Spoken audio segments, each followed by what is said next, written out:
chosen this decision.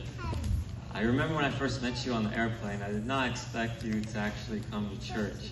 I actually was very apprehensive of speaking to you. I was really tired, but God provided that I speak to you last minute, and you accept the Bible study with Jonathan, and you've gone through the Word and studied the Bible and Christ with Jonathan, Sneed, and all who's been in your life so far.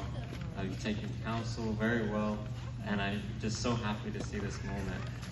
And I also want to give an encouragement. It may not sound like encouragement, but being baptized is also choosing to suffer with Christ.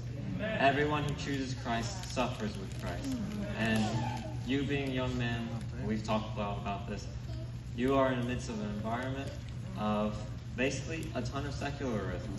And they're not the most well-behaved. So I pray that God may use you as a light to bring them to Christ as well. Being very patient and loving with them, because we are all just lost in sin as well. And Christ saved everyone who is saved.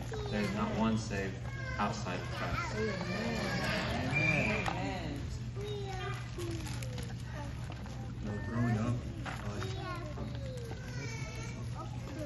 Growing up, I always used to be an overthinker.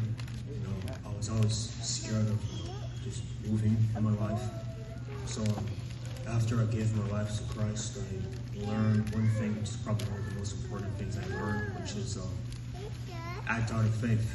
Just do what it is that God placed in your heart, even if you don't know if it's going to work out or not. For example, when I was crying out to God to please then to go to a real church, because I was at the point of almost taking my own life, because I was so insecure and I didn't believe in anything.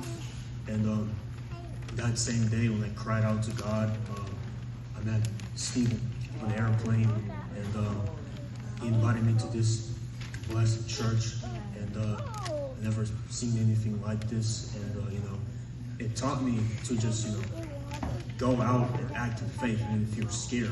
Because if you told me that if I had to get in a random car with a random adult that I just met the day before to go drive 50 minutes to a random city, I'd be like, what are you talking about? But when you act out in faith and you know that God's plan is good, you trust Him that His plan is good for you. So I'm not sure if there's a lot of people my age here, but if it's if you have something that's been placed in your heart, do what it is that you're scared to do, because you still got to wake up tomorrow, and things still gonna happen, and just go for it.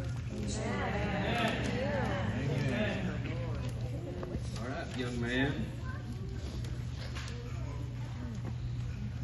Enough has been said. Because of your desire to follow Christ in baptism, to be buried in His likeness, to also be resurrected in the newness of His life, we now baptize you in the name of the Father, the Son, and the Holy Spirit.